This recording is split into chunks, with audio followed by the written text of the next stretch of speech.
fam. Welcome to Wine Down the Week, brought to you by Soltech Solutions. I'm your host, Angie, owner of Steel City Plant Company right here in Bethlehem, Pennsylvania. We'll be talking with members of the plant community each week while enjoying a glass of wine or two. Our first guest ever is Maria with Bloom and Grow Radio. Maria is a self-proclaimed plant killer turned plant lady on a mission to make the world a kinder and greener place by helping everyone successfully take care of houseplants. Let's kick everything off with an icebreaker. Hi, Maria. How's it going? Thank you so much for joining us today. I'm thrilled to be here. All right, we're going to kick it off with an icebreaker that we call Petal and Bud. So Petal is something exciting that happened recently, and Bud is something exciting that's happening soon. So I'll let you start. Oh, I love this question. Something exciting that happened recently, Petal. Let's see. Oh, I met an alpaca. I went to an alpaca farm with my family on our family vacation last week. And I got to hug an alpaca and take a picture with it and feed a bunch of alpacas, and it was so cool. And I feel like I talk a lot about biophilia and why and how humans are affected by plants, but they're also really affected by animals. And it was really fun to see biophilia through a different lens. So alpacas were definitely my petal. And then my bud, something exciting coming. Twofold. Number one, I'm finally getting married. I'm a COVID bride. So I'm getting married very soon. And also I'm launching a really cool education-based garden society virtual garden society in the coming months that I can't wait to hopefully tell your listeners about in the future. Absolutely. Okay, where is this alpaca farm? Smith Mountain Lake, Virginia. Wow. Okay. I'm adding that to my bucket list for the fall. Apparently alpacas are a thing. You can Google alpaca farm near you, and I'm sure you'll find one. Okay. Who knew? I need to do that. That's amazing. Yeah. And congratulations on getting married finally. That's so exciting. So exciting. I guess I'll roll into mine. So something exciting that happened recently is I got engaged, so we can commiserate. Oh, congratulations. Thank you. We can commiserate on being COVID brides because it's so much fun. Mm-hmm. You've had it worse. I was looking at your Instagram. I know you've had a couple reschedulings. Yes, right? This is our third wedding date. So hopefully if you recently got engaged, you'll choose a nice, comfy 2022, 2023 date and not have to deal with anything that I've had to deal with in wedding planning, for sure. Oh my gosh. Well, I hope it's amazing, and I can't wait to see all the pictures. Where are you getting married? It's going to be very planty. And I'm doing a whole planty wedding series on my podcast about it. So people will have to tune in and check it out. But we're getting married at Tanglewood Music Center. My fiance and I met there when we were 15 at opera camp. And so we're going to get married on the stage that we used to sing together at. That's amazing. Yeah. Oh, that's so exciting. It's going to be real cute. Yeah. Well, I could talk weddings all day, but we will keep rolling here talking plans. Okay. So yeah, I covered something exciting happened recently. Something that I'm looking forward to is launching this podcast. So if I didn't mention it earlier, this is our very first episode. So very, very excited to partner with Soltech and Lehigh Valley with Love and Domasi on this. And we'll have a lot more episodes that we're cranking out. So thanks for being a part of the first one. My pleasure. It's an honor to be the first. Okay. So what are you drinking over there? So I know this is Wine Down Wednesday, but my wine of the summer is an Appy Spritz, otherwise known as an Aperol Spritz. So I fixed myself a nice Aperol Spritz today. I've been drinking them. I drank them for like 60 days straight in the beginning of lockdown. But I'm Italian, so I feel like I'm basic because I like Aperol Spritzes, but I'm also Italian, and I've been drinking Aperol Spritzes long before they were popular. So I hear you. I'm also Italian. Last name is Del Grasso, so doesn't get much more Italian than that. And we just got back from Italy right before the shutdown, so we were living on Aperol Spritzes. So I am jealous of your drink over there. What are you drinking? I am drinking Franklin Hill Vineyards wine. It is here in Bethlehem, right on Main Street, so a couple doors down from our shop that we have. And it's pumpkin spice. So it's called Potion X. And they launch it limited series every fall just for Halloween. And it's Amazing. It's grape wine that's naturally flavored with pumpkin spice. And my fiance is addicted to it. He bought 2 whole cases last year just to get us through October. So it is our favorite thing that we look forward to in the fall. So thank you, Franklin Hill Vineyards, for being our first ever wine sponsor. Cheers. Salud. Salud. That's awesome. All right. So tell me a little bit more about your podcast and all the amazing things that you do. So I'm the founder and host of the Bloom and Grow Radio podcast. I think it was the first American houseplant podcast out there. We started in 2017. And on the podcast, I learn alongside my listener. I interview experts in every aspect of plant care you could ever want. So we have Bonsai 101, Succulent 101, Begonia 101. We also have way more in-depth episodes like Soil Science 101, how roots work, like basically everything that I've ever had a question about as a beginning plant parent. And now an advanced intermediate plant parent, I find an expert and I talk to them about it. And also there is a through line on the podcast about cultivating more joy in your life through plants. I have mini episodes where I talk about life lessons learned in the garden and how plants can teach us to live happier lives. Lots of interesting episodes about like the plant person connection, studies behind why plants actually make us happy. Why self-care and plant care is actually a thing and not just like a hashtag that's circulating on social media, and a lot of other things in between. And it started as a podcast. It grew into a YouTube channel and a TikTok channel. It's now kind of more of a media company. And I also have a private app, actually. It's called the Bloom and Grow Garden Party. And it's a private community platform for the listeners to connect and engage and grow together and learn together in a private, safe space. Wow. So you're busy. I'm super busy. Also trying to plan a wedding in the middle of all of it. Oh my God. I hear you on that. And I definitely want to dive more into all the new ventures that you're starting in a little bit so that we can get all the details on how to be a part of all of those things. But let's get back. So I know your background is on Broadway. So how did that lead you to where you are now with plants, and how does that skill set transfer into what you're doing now? Yeah, the interesting thing about plants is there's no one cookie cutter type of plant parent, right? There are lawyers who are plant parents. There are, doctors who are plant parents. You don't have to have your degree in horticulture to enjoy plants and enjoy the benefits from them. So I actually spent my life as a plant killer. I was like a notorious plant killer in my group of friends and with my family. I was a professional musical theater performer, a soprano. I used to travel the world doing different musicals. I was in Cats on Broadway briefly. I did the national tour of Cats in 2019. I actually, while I was on the tour of Cats, did live tapings all around the country, and Soltech was a sponsor partner of a live taping we did in Philly, which was really amazing. And so, when I was in Cats on Broadway, I was still a plant killer, but I had just moved in with my now fiance, and we had all of his furniture in our house. And so I didn't feel like I had like my stamp on his house, and I really wanted to nest.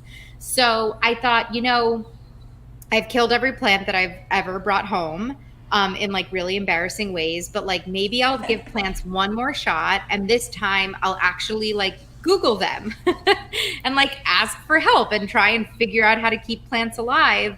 We also had this great 9 square foot balcony garden that had like amazing southern exposure. Talk about southern exposure. I'm sorry, I'm like in a sunbeam right now. My video is very poor quality because we just moved, and disclaimer, we just moved and we're not all set up yet. But so I decided to give plants one more try. And by doing that, started with a very small herb garden on our balcony and 1 tomato plant. And when the herbs started thriving, I thought, okay, well, maybe I could have 1 house plant, and, let's try 1 house plant. And then all of a sudden, I think I had an itch that a lot of plant parents had, where I said, okay, well, if I did 1 house plant, maybe I could have 3 house plants. Oh, those 3 house plants were successful. Okay, maybe 10 house plants. And then, okay, 20 house plants. And then all of a sudden, I went from 0 to 60, literally and figuratively, in 3 months, to the point that my sweet fiance so supportive, but was so freaked out by my like obsession. He actually asked me to go on a plant pause so I could kind of get my new obsession and addiction under control. And the difference with that was wanting to educate myself, which is why I started Bloom and Grow Radio. But yeah, it's been really interesting having a full career as a musical theater performer, putting on cats makeup and yak wigs to be cats on stage and, do all these amazing shows. And then transitioning into the gardening space. And it's interesting. There's some overlap. I was a performer on stage and now I'm a performer through my podcast and through my YouTube channel and, have really interesting speaking opportunities and that kind of stuff. So it's very interesting to see how everything overlaps, but it's by no means a normal career path. That's such a fun. Okay, so you went from 0 to 60 really quick. How many are you at now? I'm almost afraid to ask. My collection has fluctuated a lot because I've moved in 3 times in the last year. So COVID, wow. For a lot of people, most of my listeners, COVID, everybody's plant counts shot through the roof because everybody's been home. You started a plant shop in the middle of COVID because of the demand that houseplants have had. For me, it was actually the inverse effect. And at the most, I had 160 houseplants in 500 square feet. That was my biggest number. Then I downsized my collection to about 60 on our first move. Then I think it bumped up to 80 on our second move. And then I think we're back down to around 60 with my third move. Because I'm learning a lot about being in different houses. I'm kind of in a different phase of life right now where I'm like actively pruning back my plants because I'm trying to figure out what's sustainable for the next chapter of life. So my plant number has been very different, and I highly encourage everyone to pare down their plant collection at one point in their plant parenthood because you learn a lot. You learn a lot about yourself as a plant parent. You learn a lot about the habits that you've created. You make space for new plants that you might be interested in doing, but you never could have when you were overwhelmed with all the plants that you had that you didn't really like. So it's been a really interesting experience, a real surprise that I've actually enjoyed. Yeah. What's your collection at? Oh God. It outgrew my apartment so quickly that I had to start a shop to house them all. In shop, we probably have 200 to 300, I would say, which is crazy to think because we take care of them all. It's just my mom and my dad help out and me and my grandparents. But really, my mom is the one that is in charge of plant care for everything in shop. And it takes her about 4 hours in one day every week to water every single plant because she does each one by hand. And it's a little different than a nursery where there's routine watering and sprinklers go on and everything's getting the same care. Ours is really specific. So it takes a lot of time. At my apartment, I would say I'm at 50 and in a small space. So yeah, I hear you though. I'm needing to at your shop. It's not like you need a large connection. You probably want a break from the plants when you get home. My poor plants at home. I know. I just in the last month or so got really good at scheduling time to spend with them again because they were getting neglected for sure. I mean, they all survived it, but they were feeling not loved as much as the ones at the shop. So I needed to step it up. Which of your plants, what would you say is your staple plant that's always in the collection no matter how many you're at? Which ones make it through the moves, they're most durable, easy plants to take care of? So I think it's a really interesting question. When we went from 160 plants to 80 or 60 or 80 plants, whatever that first move, we walked around our apartment. I'm very fortunate that I have a bunch of really fancy plants because I have awesome listeners who send me cuttings of their fancy plants, or I've been, able to come to get a few. And it wasn't the fancy plants that we needed to keep. It was the plants that had emotional ties and stories with them. The pothos, the first pothos I ever bought at a Home Depot, that plant was coming with me. It's probably $12 at the store, right? Yeah. But that plant has been through so much with me over the last 4 years. That plant was coming. All of my monsteras. I remember when I was first starting out Bloom and Grow, I was obsessed with monsteras. They're always so popular, but I just knew I was going to get a monstera, and I got my first monstera in a very special way. And then I ended up like, I joke about like manifesting a second free one at that moment. And it was just like a sign. I had a friend gift me 12 of her plants because she had to move very early on. I also like felt like that was a sign that I was doing the right thing with starting Bloom and Grow. So it was those like the jade plant, the monsteras, my tiny fiddly fig cutting that my fiance gave me, those that we call Figaro. Those were the plants that like absolutely had to come with us and get prioritized. Raffi, my Rhaphidophora tetrasperma, Limey, my bear's lime tree that we've almost killed so many times, but he's hanging with us, man. So those are our like steadfast plants, I would say, which is also ironic. I don't name all of my plants. The special plants get named. Yep. And I would say like Limey, the lime tree, Raffi, the Rhaphidophora tetrasperma, and Figaro, the fiddly fig are definitely three top. And Gaga, the monstera. They definitely have always had top priority when in all of our moves, which means something for sure. It does. It's crazy to see how emotionally attached you can become to your plants. I've shed tears when I've lost them before. So it's you get attached. Living, breathing things. Totally. Okay, any plants that you would recommend that beginners avoid so that they don't get, because you went through this journey. So what would you recommend to maybe wait a little bit on so that you don't get frustrated right off the bat? So I actually don't think that there are blanket beginner good plants or beginner bad plants. I am all about picking the right plants for your lifestyle. And I've learned this over and over again as I've moved many times this year, and my lifestyle has really changed this year. And some of the higher maintenance plants that used to work for me really well don't work for me anymore. So on my website, I actually I've talked about the concept of plant parent personalities for a long time. My COVID baby, when I was in lockdown in New York City in March of 2020, I finally was able to make this plant parent personality test on my website. So you can actually take this plant parent personality test. It's free.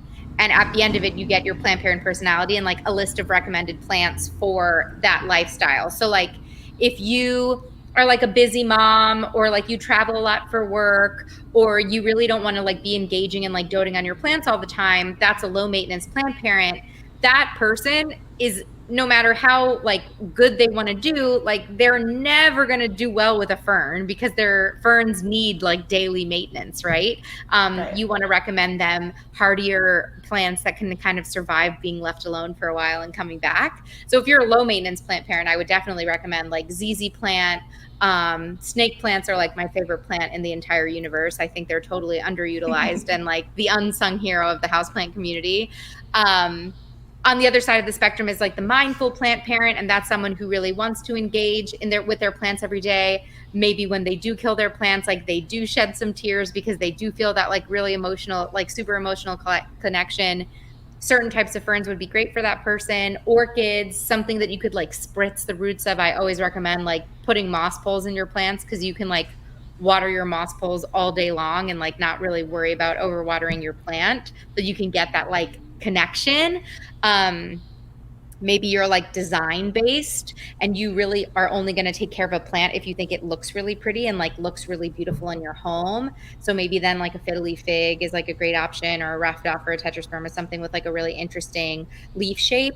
I will say though, plants maybe that beginners shouldn't try, like I just have had so many people write me in about the fiddly fig tree. I'm sure you have too. I think it's a very easy tree to take care of if you know how to take care of it. But I think a lot of beginners who don't know anything about plants bring fiddly fig trees home and then put them in dark corners and then they die, or they lose all their leaves. So I would just say if you choose to bring home a fiddly fig tree, make sure you have lots and lots of sun and not a desire to move it around that much.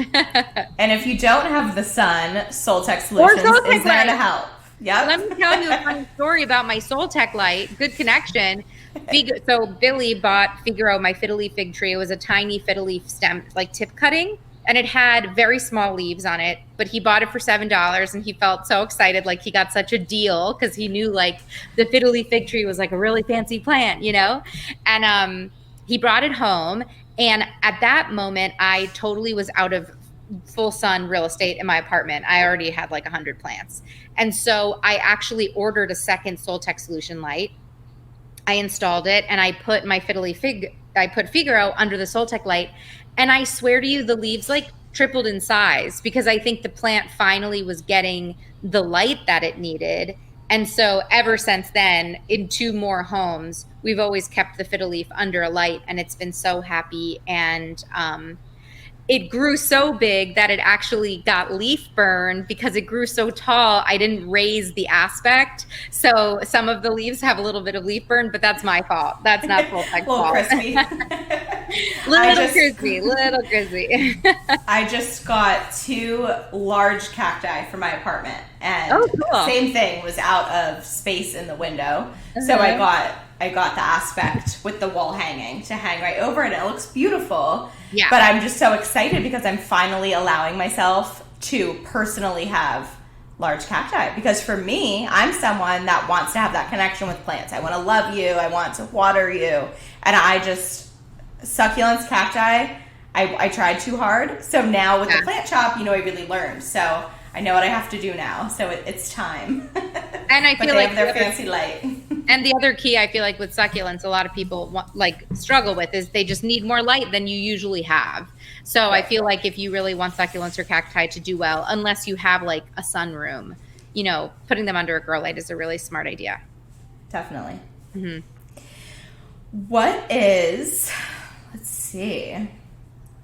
What would you say brought you towards plants in the first place? Was it more so the health benefits and self-care, plant care, or was it the aesthetic of your home? So what's your plant personality? Like when you take your test, what are the results? Well, it's interesting. I've been a mindful plant parent my whole experience, someone who really wants to engage. But in the last year, life has really gotten in the way, and I've become much more of a low-key plant parent, which is interesting, just like kind of watching my personality shift. And I always say you have a couple of these types within you, like any personality test you take, But it's interesting. I got into plants from a design perspective, looking at my apartment, feeling like it didn't feel homey, feeling like it didn't have any femininity in it, and saying, okay, plants will do this. Like I'm going to bring plants to the space to like bring life and make it look nice.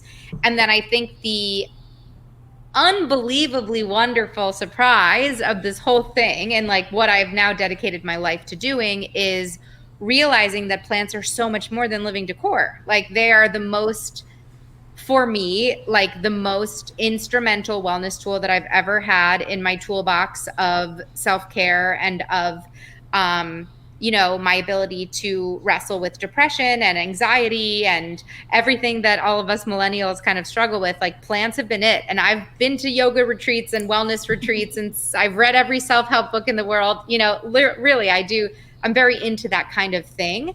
I didn't think plants were that. And the more that I engaged with plants, the more that I realized like plants are really just a tool and vehicle for us to be able to disconnect with screens and reconnect with ourselves.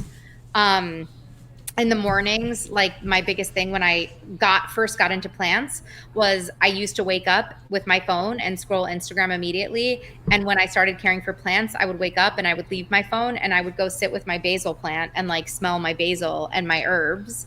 And then I would water my plants and I would give myself I kind of took myself back. Like I took time for myself back. I took alone time. I took like space back because I think millennials, Gen Zers, anybody under, millennials or under, younger, I think we really are wrestling with an epidemic of social media addiction and screen addiction.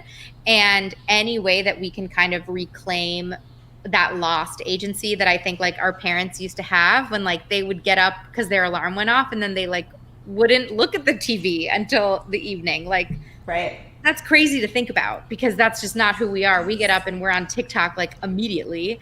And so I feel like the biggest thing for me now and the reason why like I show up continually to the podcast and I show up continually to this practice of plant parenthood is not just like the fact that they make my home look pretty, but the fact that they like make my brain feel pretty, like it turned into so much more for you. Totally. So I think there's so many different layers. And I think people come to plant care for one thing and then it changes and then it changes again. And the beauty of plant care is it's a lifelong hobby if you want it to be. So you can go through many different seasons the way our plants do. That's my favorite form of meditation for myself. I know not everyone's into that, and there's so many different ways to do it, but for me, it's very difficult for me to just sit and be with my eyes closed and focus. For me, taking time just for myself, like you said, and solitude and taking care of something and interacting with it, just for me, feels like the best form of meditation. Totally. And it's so tactile. You're watering, you're touching the earth, you're feeling the leaves. Like, it really does bring you into the present much more than a standard meditation can sometimes, for sure. Very grounding. Yeah, totally. Well, that seems like a great transition. I want to hear more about this plant personality test. Where can people find it to take it? Go ahead and plug that, because I know we're all intrigued. Yeah, I'll send you the link. You can put it in the show notes, but it's bloomandgrowradio.com/personality. And if you just go to I know it's a mouthful. In retrospect, Bloom and Grow Radio was a real mouthful to name your podcast. I loved how it rhymed, but I'm like, oh my God, now everything is so long whenever I give any kind of URL for people. But bloomandgrowradio.com/personality. But if you just go to my website, it's all over my website. So you won't be able to miss it. Perfect. And if people take the test, I want to always know your personality results on Instagram. It's so fun to see people share their results. Oh, I can't wait to take it. Yeah. And then you talked a little bit about this in the beginning, your plant community platform and app, the Garden Party. Tell us more about that and what we can expect to see there. Yeah. I started the Garden Party community platform and app because I feel like there's so much social media burnout and there's so much curation on the internet. And I think 2020 has been beautiful because a lot of people have gotten into plant care. And I think a lot of people have gotten really into plants, and they've had a lot of time on their hands to become plant influencers, which is fantastic, or start plant accounts. It's so fun that people have a plant account and a plant, and their normal account. But I think that social media just has so much pressure of having a perfectly curated feed and using filters on everything, and having very thoughtful captions, and did this post get a lot of likes or did it not? And I think the thing with plant people is we are very kind people. We want to share, we want to connect. I feel like there's no better feeling, and I'm sure that you experience this at your plant shop all the time, when I'm in a plant shop, or I'm not even in a planty scenario, I'm at a party and someone else mentions their houseplants, and I look at that person and I'm like, oh, you have houseplants? I have houseplants. And then all of a sudden it's the two of you in the corner talking about houseplants for 45 minutes.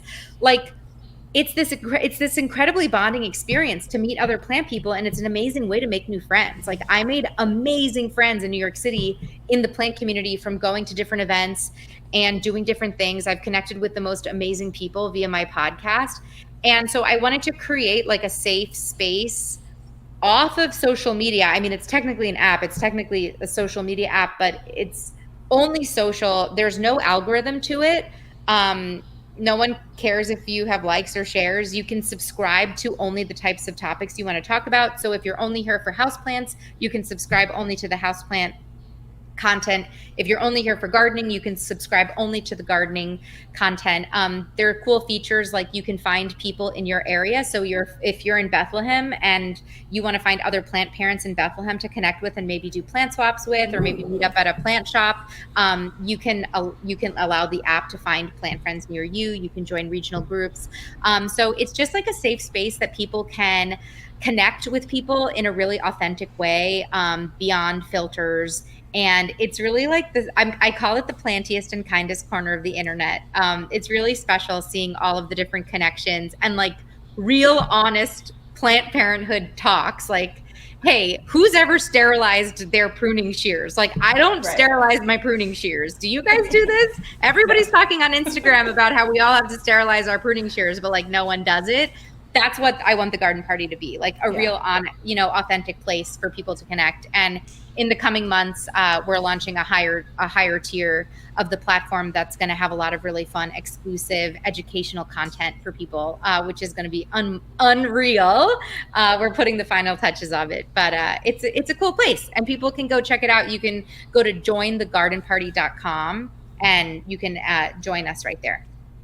Perfect. Thank you so much. We can't wait to check it out and to share it with everyone who's tuning in. Be sure to visit those links that we'll plug in here for you. It's like a Soltech Solutions, love, everybody. I feel like people are always waxing poetic. Like, I just got my Soltech Solutions Vitables. Like, people all know, because they're a sponsor of my podcast, that people all know the Soltech stuff. Yes. I love it. All right, we're going to end today's podcast with a little riddle. So listeners, you can write down your guesses in the comments or the reviews, and we'll pick a random person that gave the right answer, and we'll give them a shout out in the next episode. So today's riddle: I am a seed with 3 letters in my name. Take away the last 2, and I still sound the same. What am I? I'll repeat that one more time. I'm a seed with 3 letters in my name. Take away the last 2, and I still sound the same. What am I? So once everyone thinks on that, drop your best guesses in the comments or your reviews, and we will let you know what the answer is next time that you tune in with us. So thank you so much, Maria. Yeah, do you know? Like, I have to think on that. You know? Yeah, I won't say it, but I have to think a little bit harder on that. Yeah, for sure. That's so fun. I love that. Well, thank you so much for being here with us for our first ever podcast. What a special way to kick it off. We appreciate you. Thank you. Thanks for having me. I'm so excited for you guys to be launching, and I hope to come visit your plant shop in IRL, in real life, sometime soon. Please do. Is there anything else that you would want to touch upon or say to close us out? No, just that I'm excited for you guys. I love Soltech Solutions, and I love wine. So I can't wait to keep listening and see who else you bring on the show and what other wines you drink.